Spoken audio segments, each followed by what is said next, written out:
Hey, good evening, Teach Better family. Brad Hughes, Ray Hughart, and our guest tonight, Zach Bauermaster, joining you for the Sunday weekly warm-up, and an opportunity for us to get together to compare notes on the week ahead. We want to make sure that we are helping you and all of us shift from the Sunday scaries to Sunday security or Sunday serenity. We want to make sure that we have a plan for the week ahead that makes us feel reassured and confident to do our best, to give our best, and to provide today's best each and every day. Looking forward to getting into conversation with Ray and with our guest, Zach Bauermaster. Welcome into the Sunday Weekly Warm-Up. Here's our commercial.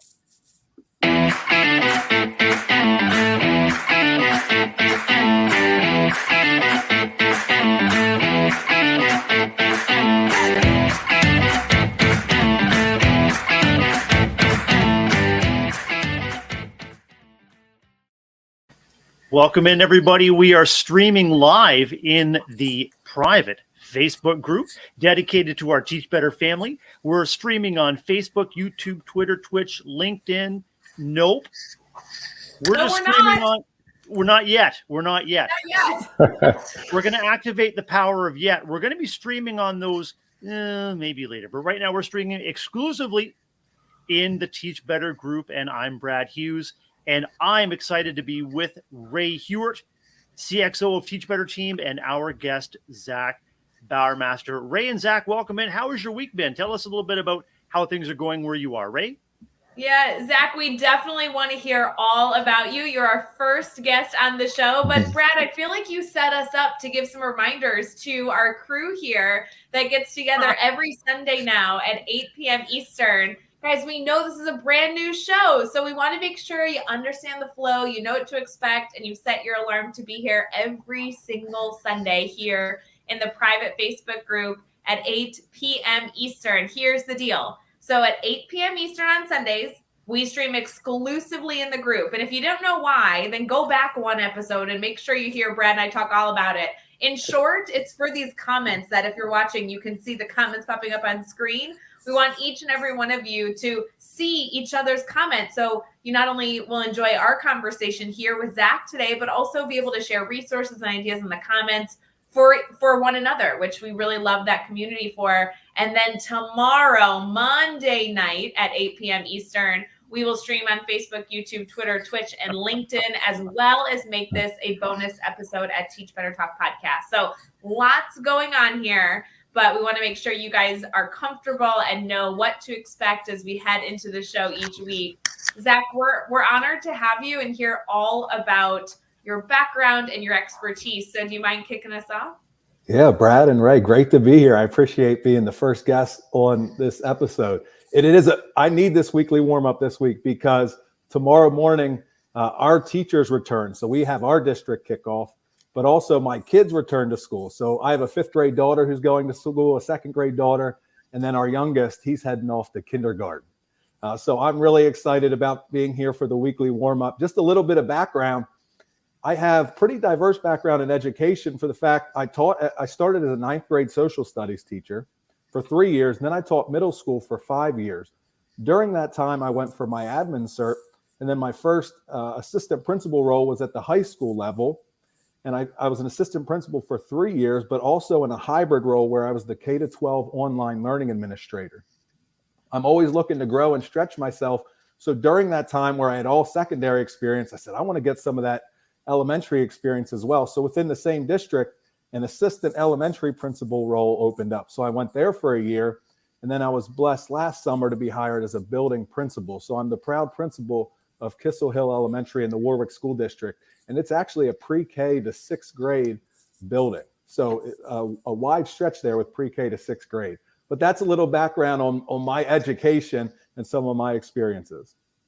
I love it, especially because, Brad, I know you're looking at the comments just like I am. People are singing your praises. So excited you're here. And Josh is also mentioning your book we're going to have to dive into. Brad, I hope that you're ready to talk about his book. I'm absolutely ready. And Zach, we always love to touch on your different roles, both your educational roles, which you have. You've taken us through the steps in your educational journey. Tell us a little bit more about your community and family roles. What fires you up about where you live and who you live with? Yep.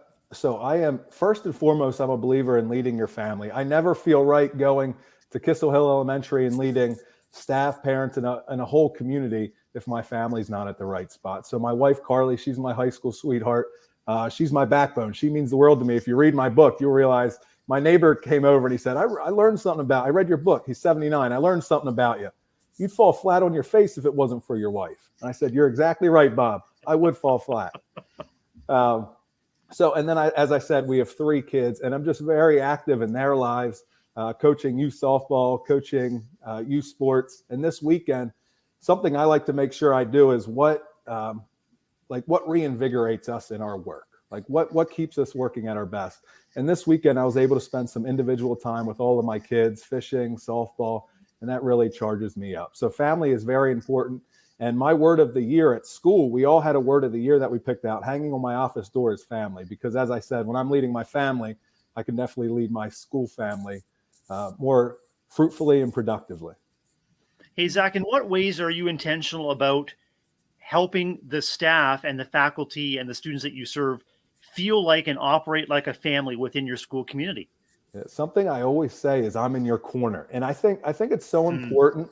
We talk about these big culture things for schools, but I'm a big believer in those one-on-one conversations, really those personal connections, those individual notes that really, I think, go a long way. We can do those fun activities to start a faculty meeting, but throughout the day-to-day, people truly knowing, like you say, you're in your corner, but showing people that you're in their corner with asking what's going on in their personal lives. How are their kids doing? Understanding if they're going through a difficult situation, and truly walking alongside of them and following up. And I think that's where you can really get that family feel. Also in my newsletters to staff and to families, I'll try to incorporate videos, I'll incorporate storytelling, I'll incorporate pictures, just so they can really get an idea of who I am, who my family is, and get the real me.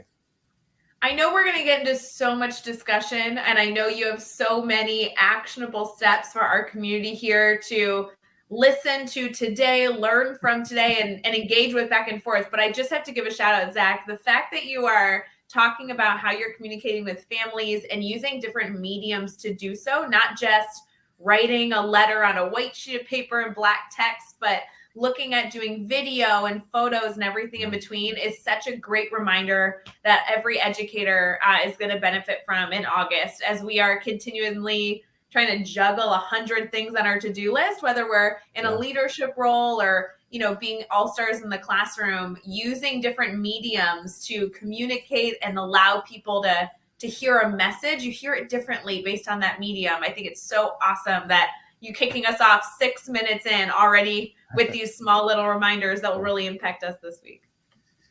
Ray, what's coming to mind for you when you hear Zach talk about family? Because I know that we're welcoming our Teach Better family into these spaces, and it's the family connections that make us love and grow the way we do. What's coming to mind for you? Yeah, it's interesting. As much as, Zach, in your work in a leadership role, you're constantly thinking about how you can bring your personal life into your professional community so they can get to know you as a person. I love that you write about your family so much in your book. And also this reflection of how do I make my school community feel like a family is something that we internally in this community work really hard to achieve. And like I said earlier, between the different mediums in which you communicate, bringing in your personality and personal life a little bit into the conversation always kind of creates those similarities. I think it's something that you have to be patient with, right? It takes time to foster a good family, but I think consistency is a big element of that. I'm sure you found, Zach, that consistency helps with building those relationships. It certainly does. And I think about, we just had an event at the school last week of popsicles on the playground to help kids just get connected, get families connected. You can't go wrong with popsicles. But I had my 3 kids there with me. And in my August newsletter, I shared about what we did this summer. So families were coming up to my kids and saying, oh, I saw you were at Disney World this summer.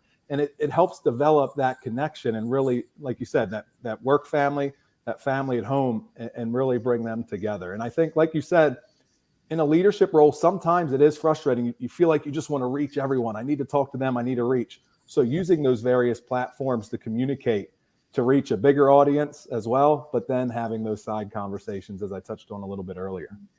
Zach, I think popsicles in the playground is such a cool idea. And when you're all done, you've got all those popsicle sticks to come together, and we can use them for crafts, and you can make all kinds of popsicle structures. And how did that go over, and what was the response to that event?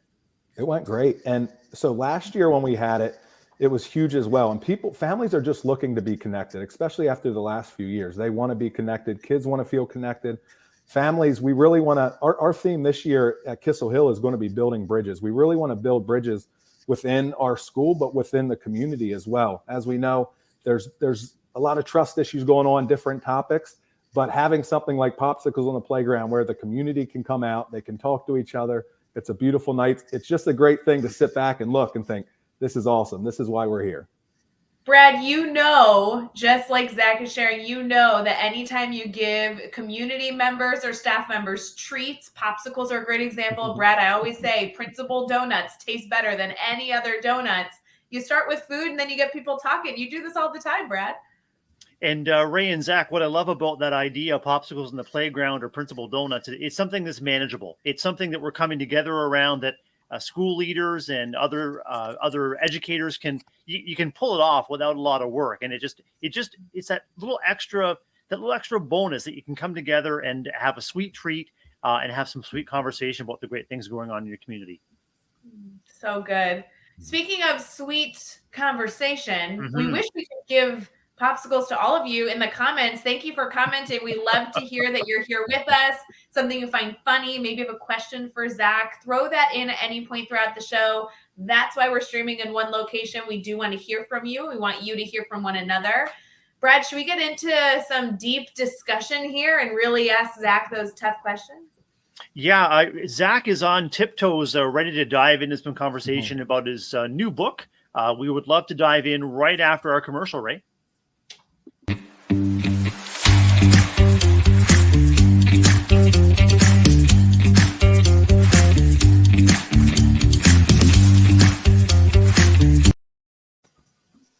Everybody into the pool. We're going to dive into some wonderful discussion with Ray Hughart and our special guest, our first guest here on the Sunday weekly warm-up show, streaming exclusively in the Teach Better Facebook group.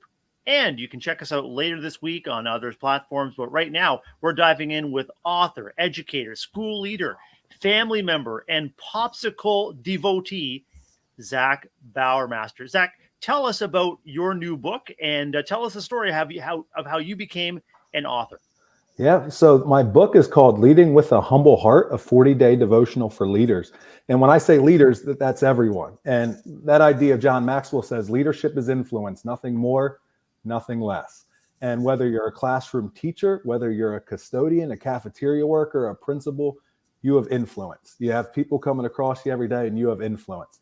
So the book is about, it's a leadership book, because leadership is all about people. And a big part of that is, as leaders, we need to prioritize people. But the first person we need to prioritize is ourselves. And the way we prioritize ourselves, I'm a firm believer, is we talk about leading with heart, but we want to make sure our heart is in the right spot to lead. So that's where really that concept came from, to really, for leaders to take that time to be still. For me, it's very important in the morning to get up early while it's still dark. And that's where I spend my time reading the Bible, praying, journaling, and really getting myself in the right spot, getting my heart in the right spot to lead my wife, to lead my kids, to lead Kissel Hill Elementary. So what I did was it just started from journaling. I would journal all these different struggles that were going on, this difficulty. And then I saw it with scripture as well. Like, hey, the same story happened in the Old Testament or the New Testament. And I started to put them together with journal prompts as well. So it's not really a long read. It's not a difficult read, but really it's to get into that daily habit of being still each day and really preparing ourselves as leaders to go out and face those challenges, to really help, uplift, encourage, and love those people that we're leading. Hey, Zach, Dr. Dave Schmittou in our comments is asking about how you would encourage others who would rather not be seen as a leader. It's just before you jump in, I'm thinking about the process of reflection that you're describing is about centering yourself as a leader. How could someone take that next step if they'd rather not be seen as such? So I think there are there are different types of leaders. There are the out in front leaders, and then there's the quiet leaders. And I think part of leading people is getting to know people. And when you get to know people, you can empathize with people, you can observe people, and be purposeful in your interaction. So as you get to know people, you have a better idea of some of those people who are, hey, I'm looking to take some steps as a leader. Hey, I like to do this, but I want to stay quieter on this end, but you can continue. I'm a big believer, as I mentioned, in those side conversations where you're making everyone feel valued and you're checking in on them. But I think it really does boil back to just getting to know people. What's their comfort zone? What are their comfort level? Because, some people don't really want to talk too much about their personal life to you, or some people don't want to be in front of the faculty to share this. So really getting to know people and making sure you're still putting them in the right spots to lead in the way that they lead effectively. Zach, I think that's such a wonderful reflection to Dave's question, because as we all reflect on the type of educator we want to be, right? As we all work every single day to be a little bit better today than we were yesterday and a little bit better tomorrow than we were today, I think it's important to acknowledge that leadership looks different depending on who you are and what you value. And it's okay that you don't necessarily want to be the person that is standing up on stage with the microphone making, some of the most challenging decisions. There are ways to be an incredibly impactful leader in alternative roles. And I think doing some reflection this week, or even just throughout the course of the next year, of our community here, reflecting and saying, what kind of leader do I want to aspire to be? And it doesn't mean you have to be a principal, right? You can go be a leader in a lot of different spaces with all different types of personalities. Yeah. And I saw Dave's follow up there. And I think I started to do it in the classroom, where when you take a look and you're like, oh, not everyone's raising their hand, not everyone's outgoing. And what we talked about earlier, there's different platforms. There's so much with technology we can include to bring in everyone's voices, to discussion forums, to chats, and all the technology that we can use in classrooms to really magnify all the voices, not just the outgoing ones in class that raise their hand or always have something to share. I want to echo Ashley's comment here that every role on a campus is important. Every role adds value to a school community, both the leaders out front and the unsung heroes that are taking care of hard things in the background. Part of our role as leaders and as educators is really to help each other focus on and stay focused on our core purpose, which is educating, supporting, and loving the kids. And so a lot of what we do, Zach, as leaders and educators is shelter other people from those kinds of distractions. If I was to walk around your elementary school with you, Zach, what kind of leadership from within could you point out that's happening in your hallways and classrooms, in your faculty lounges, and in your school office? There's two words that I'm really taking into this year, and it's student leadership. So as different things come up, how can we put those students in roles to be leaders? And for example, we have a safety patrol where it's the sixth graders and they take the lead in safety. And I remember last year watching a sixth grader walk a first grader out, just saying, how was your day? We have the sixth graders come down and they work with our pre-K program. And so just really having students finding some leadership roles for them to really empower them, because I think ultimately that's what it's all about, is leaders developing leaders. And I think within staff, you see it within different committees. I can think of a couple teachers off the top of my head who are just looking to that PBIS, that school climate, just how can we continue to implement school climate things? And some of those people I'm talking about, they like to just do it on the side. They're like, hey, I got this idea. You don't even need to say my name is behind this. But you have all those people that see things from a different lens that are looking to empower and to really lift up the school. Ray, what's coming to mind for you as you hear Zach describe leadership from within? Because one of the talents that you have on our team is recognizing where you can lift others up into more positions where they can make an influence and a difference.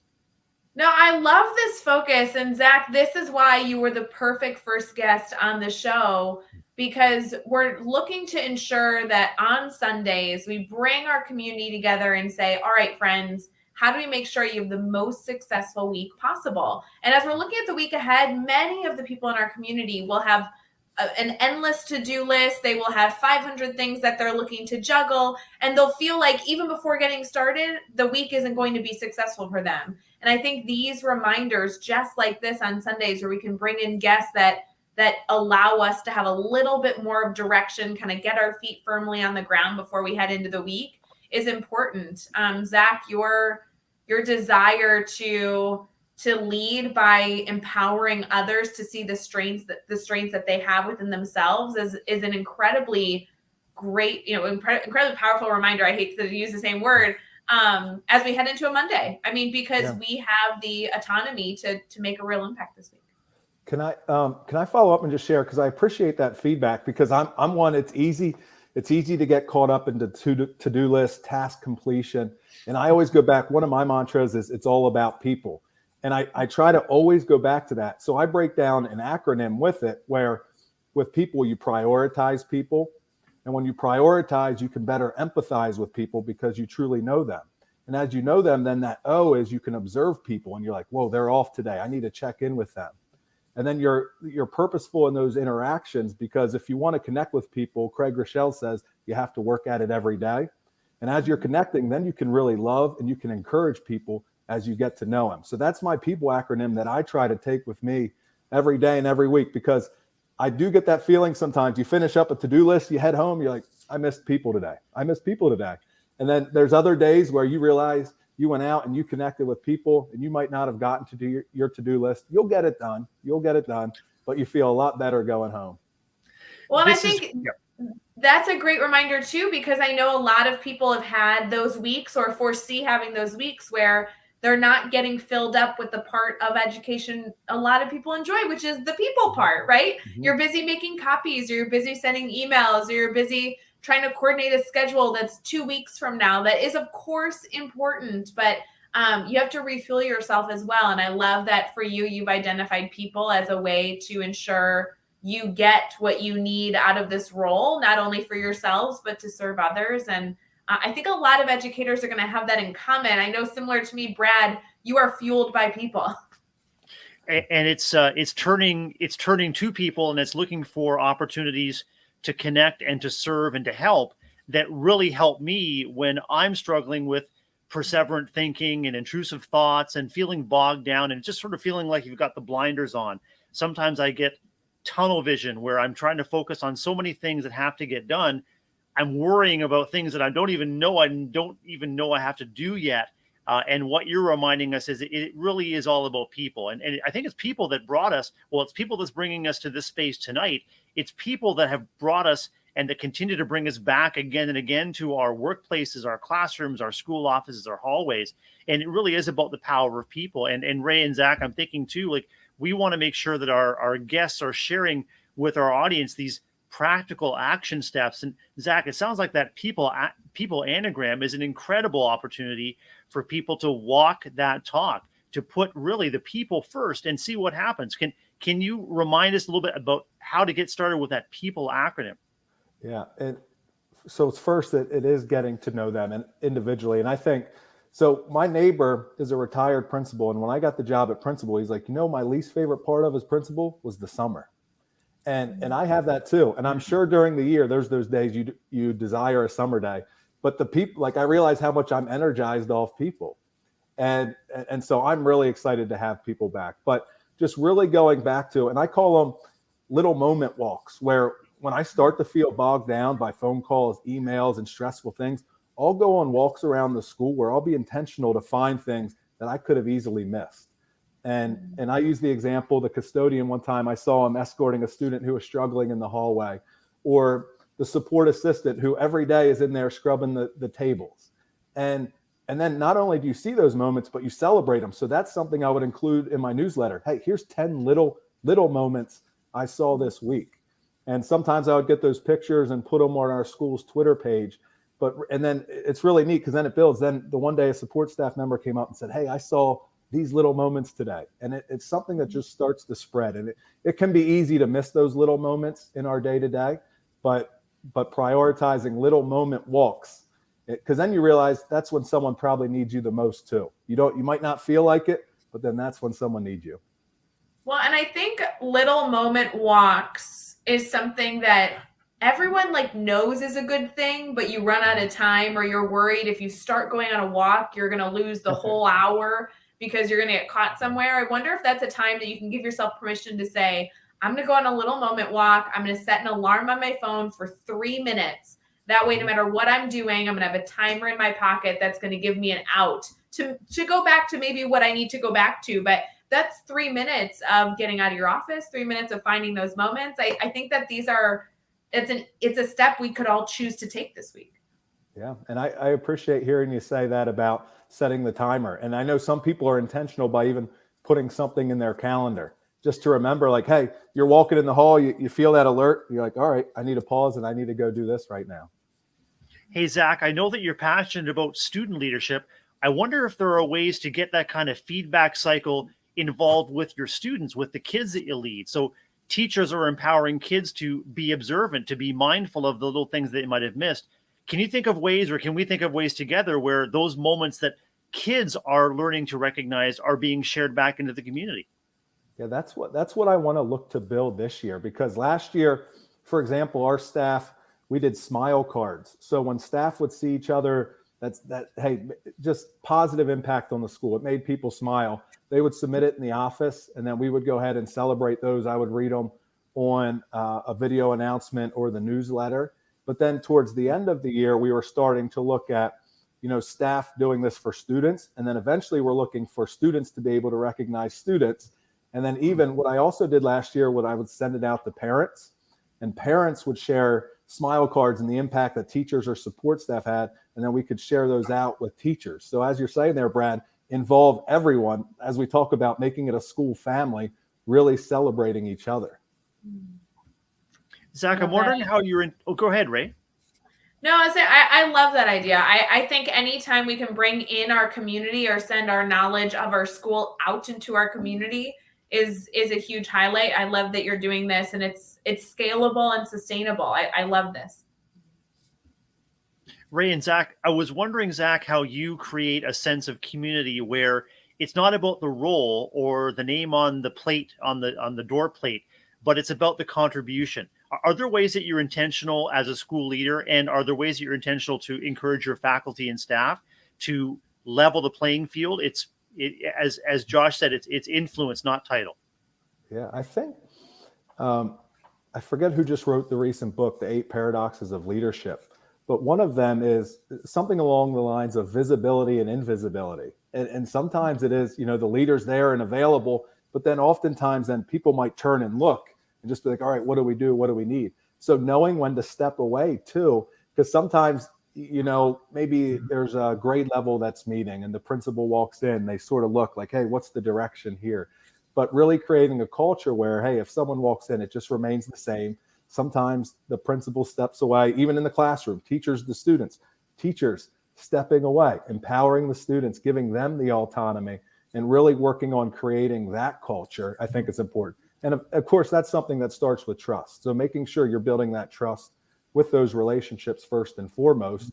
So whether it's at school-wide or whether it's in the classroom or whether it's in your family, I even think about it with my kids. When do you pull away a little bit? Like, hey, I go fishing with my son. I'm not going to keep putting this worm on for you. Soon you're going to put the worm on. So just finding those little things where you can then step away and really empower them.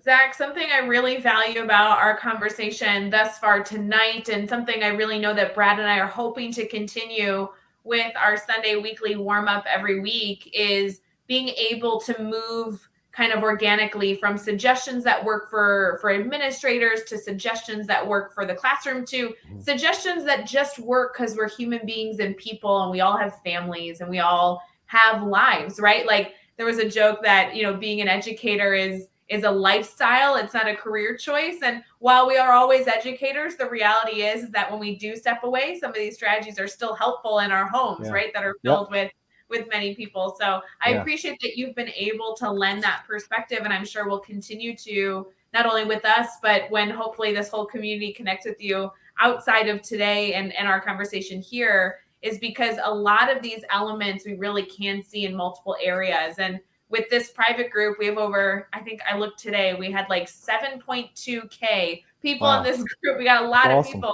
So being able to kind of look at education and its vast roles that educators can have and see these actionable steps we all can choose to take this week is really powerful. Yeah, that's certainly right, Ryan. It's that whole idea of a domino effect, I think. Really in my role, we always say as principals, yes, it's all about the kids, but we need to take care of the entire staff. We need the staff to be healthy. We need the staff to be operating at their best. Then they then take that to the students, and we can take that to the families.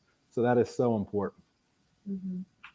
Hey, Zach, I'm curious about what kind of stresses, community stresses or political, social stresses, or just the stress of the work that you're helping to soothe and support your faculty and staff through at this time, or what are you anticipating might be on their minds? I know. So we've gone through and are going through the COVID pandemic, but with it has come library books, the definition of gender, the definition of equality. And I know, and even when people would speak at board meetings, sometimes specific teacher names would come out. And I think teachers are at a spot where at least I've seen that they're a little bit nervous, and principals are a little bit nervous. What can we do? What can't we do? Is this family going to, is this family going to share this at a board meeting? What's going to happen here? And I've seen some of those situations firsthand. And I think that's where it really does go back to, walking alongside that teacher, knowing, hey, I'm supporting you here. We're working through this. And when I think about these difficult situations that we're facing in education, I really think of just the importance of listening to people. I love the term impressive empathy by Michael Fullen from Change Leader in 2011, the ability to understand those who disagree with you. And I think we all need to do a better job of that, really listen to people and really understand the different perspectives. We might not all agree on different things, but ultimately, hey, we're working through it in the best interest of these kids in our care and in school. But I really want teachers to feel supported. I want them to know I love them. As I said, I'm in their corner as they're navigating those situations. So being purposeful, walking through those steps with them. Yeah, I really want to challenge our community here. I know we've been live with all of you for the past 30 minutes. And, as we slowly get into bringing on new voices, incredible community members that we want you to connect with every single Sunday, this is also a good opportunity to learn and then share your voice, share your perspective, not only in the comments, but maybe to an element of your network that isn't presently with us this evening. And maybe they're missing the Tonight Show and they're going to catch it later. Or maybe they don't even know that the Sunday Weekly Warm-Up is happening. And maybe you can be the one to expose them to an incredible supportive community that can help them get through a successful week. So if you're hearing now anything you've heard from Zach that you think is valuable, we'd love to see you go to your favorite social media and tweet it out, share out a quote maybe that you were able to pick up on tonight, and make sure to obviously tag Zach because that's going to be a big deal. You can tag Brad and I too. We'd love to be a part of it, but foster this discussion even outside of this private group, because while we love to see all of you commenting and sharing resources in the comments, we do hope that this goes far beyond our conversation today. We'd love to see you continue to interact with these ideas. Hey, Zach, can you feel or sense a shift at all in your Sunday, whether it's Sunday morning, afternoon, or early evening? Do you ever feel the Sunday scaries? Do you ever feel a sense of trepidation about the coming week? And what is it? How does that come up for you? Great question, Brad. The other day, I told my wife it was Sunday morning, and like Saturday, you're going through Saturday. Oh, you wake Friday night, Saturday, feeling good. Sunday morning, sort of like, boom, you're right there. Like a little kid, how many sleeps till a school day again? One more sleep. And so I just said to her, I want to try to find a rhythm that works for me and works for our family for those Sunday scaries. Whereas, hey, Saturday, let's say there's this window right before dinner Saturday. I want to maybe go through what are those first things I'm doing Monday, or maybe do a better job with it on Friday to prepare for the week ahead. And really, so I try to intentionally slow down on Sundays. I really do. I want there to be crickets in the inbox. I want that culture in the building where, hey, I don't need the Sunday night email dump. Like, we'll work through this. We'll work through it. But so I think everyone is different. And I don't think what works for one person works for everyone. But for me, I feel those Sunday scaries, and I'm a work in progress, and I'm trying to find that rhythm that works for me. So I'm trying to be intentional in the fall, by the end of the week, Friday or Saturday, really, or early Saturday, being at a good spot to really free up that weekend. And even then, as I head into Monday. It sounds to me like you're Ray. No, I was going to say, Brad, I'm sure you're going through the same thing. Is everybody needs to kind of create their weekend plan so that they don't get those Sunday scaries creeping up in the evening on Sunday night and feeling lost, right? You want to be able to feel organized and supported. So I think being able to not only share out whatever all of you are doing with us here, if you're willing to tell us what your weekend's like. Zach, I'm the exact opposite. I want Saturday to be like, no work, no thinking about work. And I'm totally willing to think about work Sunday evening, assuming that I've set myself okay up on Friday. So it's like Friday, I'm doing a little bit of legwork. Saturday, there's no work to be done. And then Sunday, I'll put in some time to like review what my plan was on Friday for a successful Monday. Do you know what I mean? Yeah, that sounds great because you don't want to hit. I heard the quote somewhere, if you're doing your to-do list in the morning, you're already too late. So really having that set up where you come in Monday, you know right where you're looking to go. Yes, things might pop up, but I think it sounds like you have a good plan that works for you, Rye. I mean, Brad, what do you do for all this? I know your weekends are a mix of trying to spend some time with your wonderful family, but then also, I mean, you're juggling 100 different hats as well. You're right. It is a little bit of a smorgasbord of dipping in and out of work on both Saturday and Sunday, Ray. Like Zach, I think it's really important to protect the time and attention that the people that we serve are trying to give to their communities and families and loved ones. And so I want there to be crickets in the inbox too, as far as the staff that I serve. I want to make sure that I'm like Zach, I'm helping to shift a conversation away from self-care, putting the onus on the people that we serve and love and care for to look after themselves, to what can I do as a school leader and what can we do as a school community to look after each other.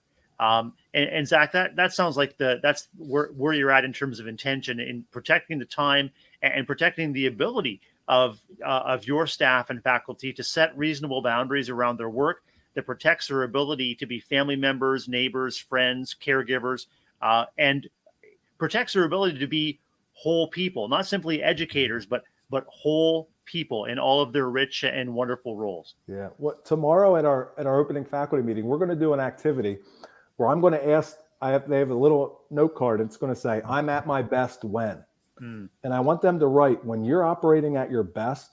What is happening in your life, all areas of your life, and I want them to keep that beside them, because I just had to do it for myself this week. You know, starting up a school year. The book recently came out. One of my hobbies is writing, and now I enjoy speaking. I enjoy doing these things, but also that's something else that you're doing. So I realized I started to feel like I'm not at a healthy spot right now. So I almost had to go back to when I'm at my best, what am I doing? And sometimes it goes back to the basics, making sure you're sleeping, making sure you're eating right and exercising. And a key piece for me is that idea of being where your feet are. So when I'm with my kids or I'm with my wife, hey, I'm right here. I'm not pulled in my phone, and it's a battle. I'm not pulled in my phone or something with work here. But one of the challenges now, home goes with us to work and work comes with us home. And it is a challenge, but finding that rhythm and being where our feet are and understanding when we're at our best is so important. I know, Brad, that we have another segment we're going to transition into of wanting to ensure that all of our community here has those action steps that they can take for a successful week. I think we have to add that to our list. Everybody should go create their I'm best when list, because I think that more than ever when I'm stressed, I need reminders of what makes me feel better, because sometimes I forget, so I don't choose to do them. So I get stuck in this space of anxiety and stress. So I think that little reminder, whether it be a Post-it or whatever people choose to use for your activity, Zach, I think is such a beautiful opportunity for us to give our future selves some reminders of what we're aiming for. Mm-hmm. I love that idea of preparing our future selves for success, Ray. And we're all on a journey of striving for progress, not perfection. And we can dig into more conversation right after the break.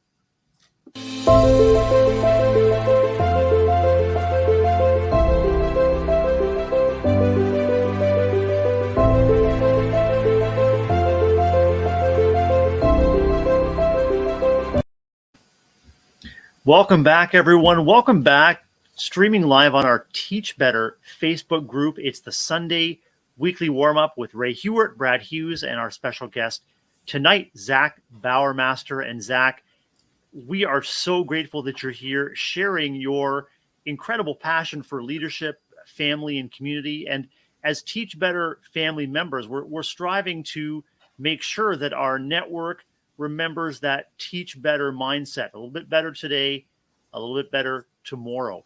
And we want to make sure that everyone has permission to strive for their daily best, to strive for progress over perfection. Because as we all know, when we strive for perfection, we have all kinds of stress and pressure from within and without to get things just right. In our experience, there's not just one solution, there's a range of possible solutions to any challenge. So, Zach, as a school leader, but also as a family member and as a writer, how do you keep your focus on small steps towards bigger goals? Well, something I take with this, I have a big 7 this year, and one of them is pursue excellence, not perfection. And with that, I think comes another one of my favorite quotes. I love quotes. But Craig Rochelle says, small disciplines done consistently lead to big results over time. Too often we want that big result, and then it goes back to the process and what you're working through, because how much we learn when we mess up.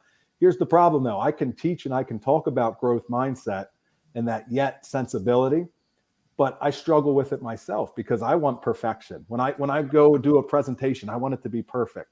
Or if I send an email and something comes back like this is missed, I'm like, oh man. And I just sort of beat myself up over it. If you think about it, if you're in an interview and you go home and you're just thinking about everything you said or you shouldn't have said, and the mind can be a crazy thing. So I think it is just so important to be in the process. And I know I have a background in athletics, growing up playing baseball and basketball, and I really think of the progress there. And those you're currently working towards, you're practicing all week. You have a game, you go back, you watch the game film. Hey, we made mistakes here. This went really well here. Let's adjust this. And then you go into the next week and you're continually growing. And I think too often we try to reach a final destination here with certain things, and you just don't get there. So it's all progress. It's all taking those next steps.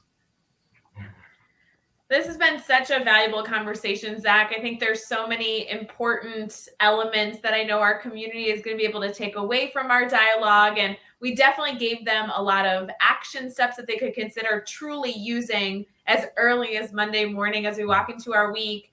Any final words of encouragement, words of wisdom that you'd love our community to consider as they kind of wrap up their Sunday, they feel good about their to-do list, and they're ready to take on a successful week with students? Yeah, I'll start by saying, no matter how you feel right now, if you have the Sunday scaries, ultimately it's going to be okay. And I always remind myself of that. You go into the day and the day's going boom, boom, boom. But before you know it, the day ends and you go home and there's the evening. You're like, you know what? It's okay. And then sometimes you reload again. So I always just say like, hey, it's going to be okay. That word steadfast, dutifully firm and unwavering. So being unwavering.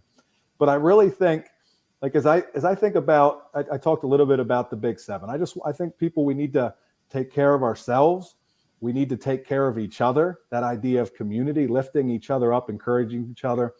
And I always go back to, we need to love kids, because tomorrow morning, or if your school starts, families are sending us their very best. And I know I'm sending my son off to kindergarten. I remember when my oldest went to kindergarten, I saw her walk on the bus and look back and sort of like, there she goes. And just the care that the families entrust with us. So really remembering that people are sending us their very best and we want to give them our very best, and really going out there then and controlling the controllables, what we can control, pursuing excellence, not perfection, keeping an eye out for those little moments, and then remembering to have fun, enjoying the work that we get to do. So sometimes we take it too seriously, but we need to slow down, have fun, laugh, and enjoy it with each other.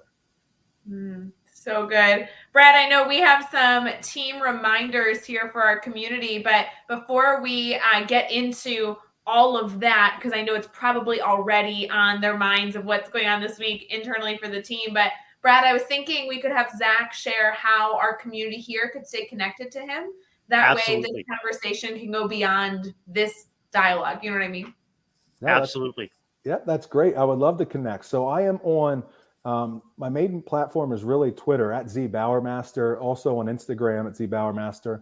and then on Facebook, and then also ZachBauermaster.com. So I would certainly love to connect with you there.